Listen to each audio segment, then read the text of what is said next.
Kayak dia tuh. Action. Iya, ini harus di open ya. Oke, assalamualaikum warahmatullahi wabarakatuh. Waalaikumsalam. Malam ini sungguh luar biasa. Tadi Bangga. habis pembuatan kue damen, ada ibu lulusan. Sekarang kita ngumpul dalam satu ruang ya. Satu keberkahan juga. Mbak Ade, Endorita, Darmin Suwandi, Pak Johan, Bembeng, Mas Yudi dan saya juga Iya. Kita ngobrol itu membuka mindset. Dalam arti kata, dalam pergerakan kesenian di COVID ini kan terkadang orang suka mending yang terhimpit, tapi tidak asal juga sebenarnya.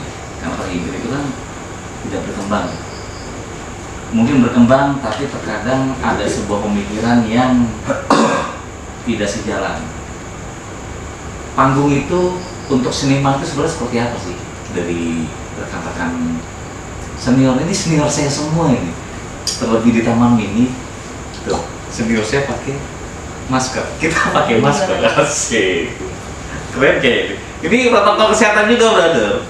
Jadi harus pakai masker supaya bisa, walaupun rokok tinggal dibuka. Panggung secara berkesenian itu sebenarnya konteksnya apa sih? Damin dulu dah, sebagai seorang suhu saya.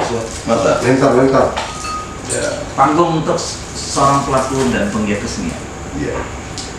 Dia membaca panggung bukan berorientasi bahwa panggung itu yang selama ini kita jalani. Misalkan kita ditawari oleh orang, apakah orang itu dari instansi pemerintah atau swasta, terus disediakan panggung yang dibangun itu sedemikian rupa, terus kita beranggapan itu panggung sesungguhnya dalam konteks kesenian.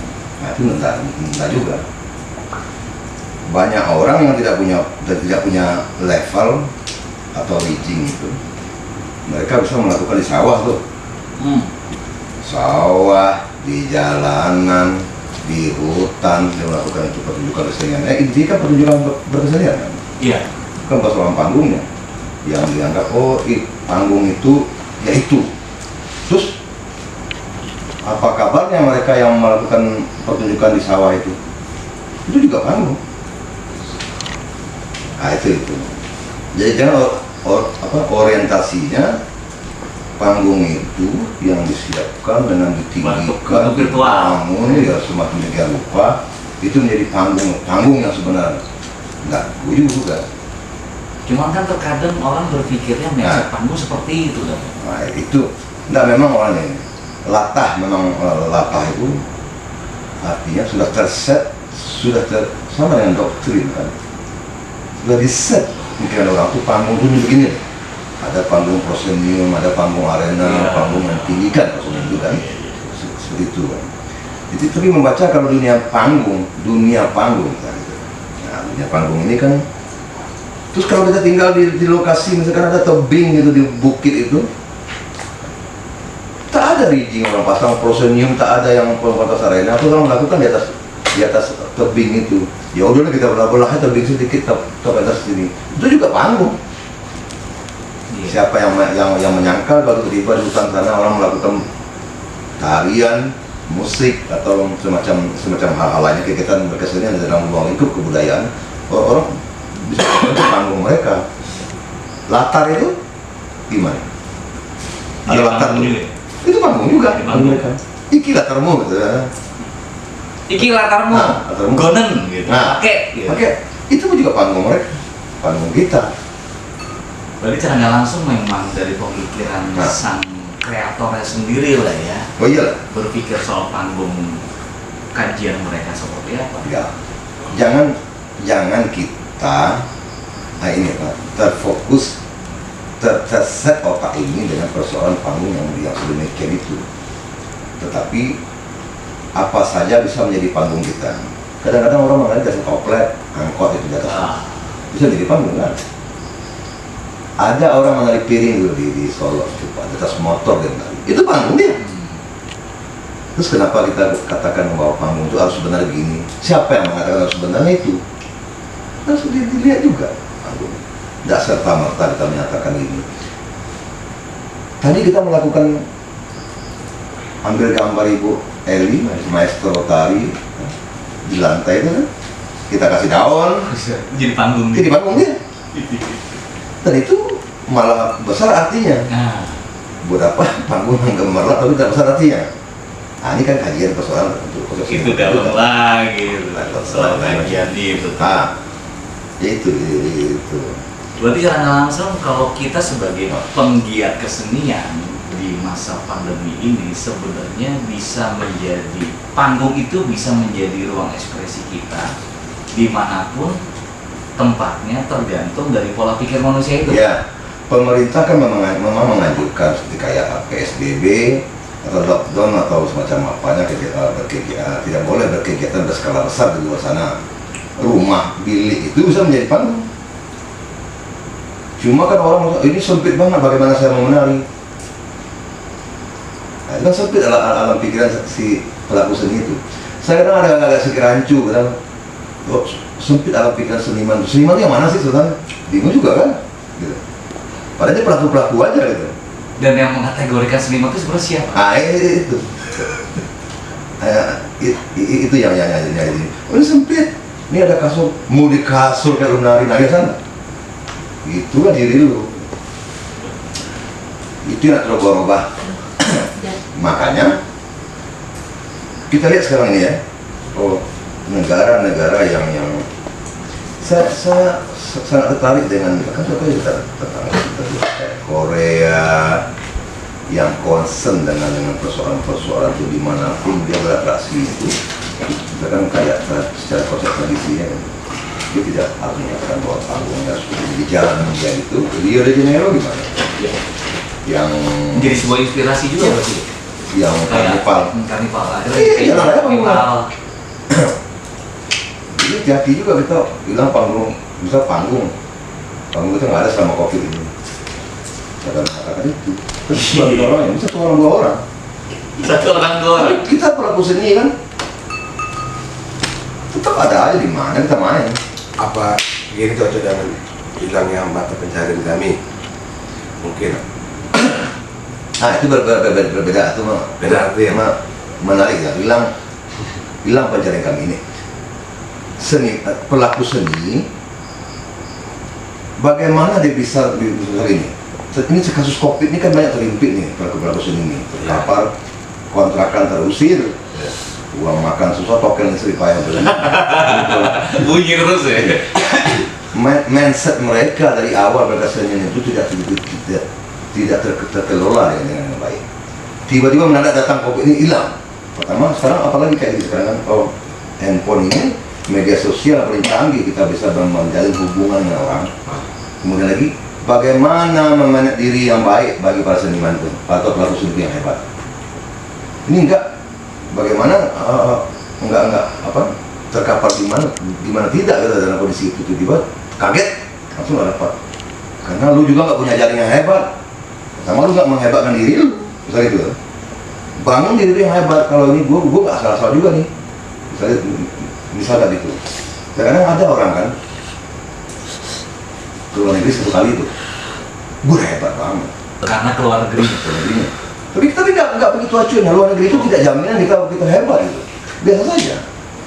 Tetapi lu bentuk diri lu menjadi sesuatu yang hebat, biar lu ada manfaatnya di luar sana, dan lu punya link-link yang hebat.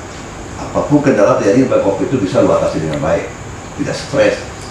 Ini kan timbul stres karena kita ya udah, tapi duduk di situ. Lu tak mengalami proses yang hebat itu. Nah, berkesenian kan gini deh, nggak perlu ke kiri terlalu ke kiri, nggak perlu terlalu ke kanan, lurus saja. Nah di situ Penyeimbang ya, di situ titik hebat kita jumpai. Tapi kalau terlalu kiri terlalu kanan, nah kacau. Ini yang mati harus diamati oleh kawan-kawan gitu. Saya kadang mau banyak stres. Ini kami nggak gini. kurang stres. Stres itu, ya kan ini kan stres kan. Iya. Lu ingat ya yang dulu itu seperti apa? Nah, kadang kan nggak sampai itu. Mana dari dulu yang hebat? Memanage diri ini misalkan bukan memanage ke uang saja, tapi bagaimana bermusik ini gitu deh. Nah, kita orang musik ya. Bermusik ini kan mengorganisasikan bunyi. Ya. Begitu juga kita organisasikan diri kita. Ini sesuatu yang hebat. Ya. Tetapi kalau enggak ya salah. Musik itu organisasi bunyi. Iya. kita mengorganisasikan, kita bermusik mengorganisasikan bunyi bagaimana baik gitu kan. Sama juga dengan bagaimana juga kita mengkoordinir diri kita itu agar tidak mengalami seperti ini. Nanti kita menyesali kan, ini gimana sih kalau nggak ada ini? Ya enggak lah, orang COVID masa ya ada buat program dari pemerintah, kan nggak mungkin kita paksa pemerintah buat program saat COVID ini. Bener. Apa langkahnya? Nah, langkah itu menyala. Nanya lagi lah. Aku dulu nih, langkah-langkahnya. Sebenarnya gini juga nih, Damen. Walaupun kita mempunyai sebuah langkah, tapi kalau memang tidak terjalin dari manusianya itu menjadi sebuah manusia yang bisa menghargai diri dia dan sekeliling, bagi aku itu nonsen. Ya. Karena tadi kan organisasi, Ya. kayak bermusik organisasi bunyi, bersosialisasi, apalagi aku juga bingung juga nih. Tadi kayak seniman yang mengategorikan seniman tuh, ya kita nggak ngerti lah siapa. Tapi di sisi lain kan kita berkecimpung di dunia kesenian. Kalau itu tidak terjalin sebuah organisasi, terkadang kan itu mematikan sebuah pergerakan. Ya. Kayak tadi, Ya. nggak mungkin juga ada kita memikirkan sebuah kementerian tapi tidak ada sebuah pergerakan dari kita. Ya. Mau itu mau di ACC atau tidak, mau diangkat atau tidak, tapi dari sebuah pergerakan itu menjadi sebuah link silaturahim, Oh iya? membuka pergerakan yang ini kan COVID ini kan sebenarnya teguran. Teguran. Tadi misalkan kayak orang mempunyai label satu kali ke luar negeri itu menjadi superior. Ya. Tapi di saat menjadi superior itu dia tidak bisa melihat kanan kiri dia yang terhimpit. Mungkin ngerokok juga susah. Tapi kita sampai saat ini juga ngerokok dikasih-kasih aja. Karena terjadi sebuah silaturahmi itu. Mungkin yang terjadi person ini tidak bisa, bukan tidak bisa ya, mungkin belum bisa melakukan dengan tulus soal menjalin organisasi secara kemanusiaan. Ya. Berkesenian ini kan memang perlu keikhlasan kan. Nah, Bisa-bisa hasilnya nggak benar loh. iya karena mungkin karena rasa lagi lah ya, karena ada tendensinya. Apapun itu, iya kita tadi dapat Damen bilang kita butuh duit, iya, jujur butuh duit. Orang berkarya itu gini, kita berkarya tentang bicara tentang pasal contohnya yang ringkas, tentang masalah hutan yang terbakar. Otomatis kita si pengkarya pindahkan dulu jiwa kita pada alam sana. Seakan-akan kita berada di posisi itu. Baru kita bisa menelaah persoalan karya. Bukan aja nempel-nempelin aja. Kalau buat aja lah musiknya kadang-kadang kebakar tuh, nanti patah, kalau patahnya nanti. Nggak begitu cara menelaah karya itu. Karya itu tuh begini. Karya itu tentulah ada sesuatu yang nggak diungkap gitu. Baru karya. Iya. Kalau nggak ada permasalahan di titik karya itu nggak Akan bisa. karya. Bukan karya. Itu namanya kopas dan plagiator. Karya. Kambing. Jadi saya berpikir gitu, berkarya musik itu bukan arti kata menyusun-nyusun saja, tidak. Tapi apa persoalan nggak diungkap di sana? Tentulah itulah persoalannya. Karya itu disebut karya itu ada makna terkandung dalam itu, ada persoalan. Itu tuh. Sama kayak kami di karya visual. Nah, Ya ikut harus terjun juga. Terjun dari kekuatan musik, kekuatan lirik, coba memadu padankan, akhirnya menyuguhkan. Itu kan final, misalkan ada proses ke visual. Hanya saja ini kan terkadang kan dari jalinan silaturahim ini kan tidak terkaji oleh person to person. Itu yang menjadikan karya itu ya asal. iya, Hanya asal karena dia tidak bisa masuk. ya, Bukan hanya di musiknya aja, tapi juga dia berusaha masuk ke, misalkan Damen sebagai komposer, dia juga bisa masuk ke dalam diri Damen karena bersangkut paut dalam hasil proses nanti. Itu sudah menjadi hukum alam kan. Nggak mungkin kita nggak masuk ke dalam dunia Damen di saat lagi bikin karya ada selisih paham, akhirnya idealis, enggak Damen, aku maunya begini, itu kan jadi rusak. kan saling maju dan mundur gitu kan. Pengkarya itu atau komposer itu harus bisa membunuh egonya lebih hebat. Ketika melihat visualnya terjadi begini di musik kita bisa berpikir, oh, tidak mungkin saya simpel nih. Nah, melihat kondisi ini, bunuh musik kita. Kita kurangi porsi supaya ada korelasinya. relasinya. Ya. Ini kan sikat terus saja, nggak hilang kontennya itu. Hilang. Padahal visual yang menyatakan sebenarnya kan gini, musik kita lahir duluan, baru dibuat visualnya. Tiba-tiba pas lagi pembuatan visual terjadi begini, kita harus bisa mengalahkan musik. Makanya saya bilang musisi itu atau sih koreografer pun juga harus berani, harus bisa memuai gol yang hebat. Koordinasi itu penting. Bicara itu, makan mata baru. Iya. Oh, Berarti secara nggak langsung memang panggung itu tidak akan pernah habis. Tapi terkadang kan seperti ini, kita coba mengantisipasi supaya kadang-kadang ada proses, kadang-kadang ada sebuah pergerakan dan itu menjadi sebuah kelatahan. Misalkan zaman sekarang COVID, pandemi seperti ini lagi boomingnya virtual. Ya kadang-kadang suka miris juga Dam. Kita melihat ada brand, wah luar biasa, desain luar biasa, donasi. Sebelum terdampak COVID. Padahal masih banyak yang terdampak waktu saat kita menjadi seorang musisi, seorang penari, seniman yang luar biasa, masih banyak yang belum bisa makan. Bahkan makan aja sampai di tong sampah, makan bahan bekas. Itu kadang-kadang suka miris dan itu tidak tersentuh. Kalau sebagai seorang pengkarya itu kan coba melakukan, nanti efeknya itu ya apapun pasti kita dapat. Itu gimana tuh Dam? Lagi era-era seperti ini kan banyak seperti itu. ya sebelum COVID juga kan kita banyak permasalahan tentang persoalan namanya kesejahteraan seniman. Kita COVID saja. Nah, kenapa tidak dibuat virtual kayak dulu? Dari dulu ya? Dulu itu. Kalau lah memang itu tujuan. Tetapi kan tidak memberikan, tidak berusaha seniman ini sentuhlah orang itu dengan musikmu. Sentuhlah dengan hati ya teman. Sentuh orang itu dengan musikmu ya. Bukan persoalan pertama buat virtual dan mencari donasi-donasi itu. Akhirnya kita berorientasi kita akan segitu tuh. Menjadi itu kan. Sampai kapanpun nanti kita akan menjadi kebiasaan. Tapi kita tidak pernah mencoba untuk menyentuh orang itu dengan musik kita yang hebat. Misalnya gini, sentuh orang itu dengan musikmu. Damai kita semua sebagai seorang tanpa kita keluarkan merek, karena ada kan donasi kan. Berikan bantuan untuk situ. Kalau tidak perlu kita buat itu, tapi kalau musik kita jadi lihat orang tersentuh hatinya, itu bisa saja terjadi banyak berbagai hal. Oke, misalkan seperti itu. Buatlah orang itu tersentuh dengan musikmu. Kalau kita seorang musisi semua, kita garap donasi untuk yayasan anak yang terdampak atau enggak anak cacat dan kaum yang itu kira-kira gimana? Brandnya itu lebih kuat dan lebih asik ataukah memang jadi memang musisi ini gue berbuat untuk kesana bukan buat gue. Tapi walaupun aku terdampak, kata siapa buat nggak bukan buat gue? Misalkan seperti itu. Banyak yang buat gue kan? Iya. Kadang-kadang apakah itu susah dan Nah itu kan kadang-kadang kan susah kan hanya donasi.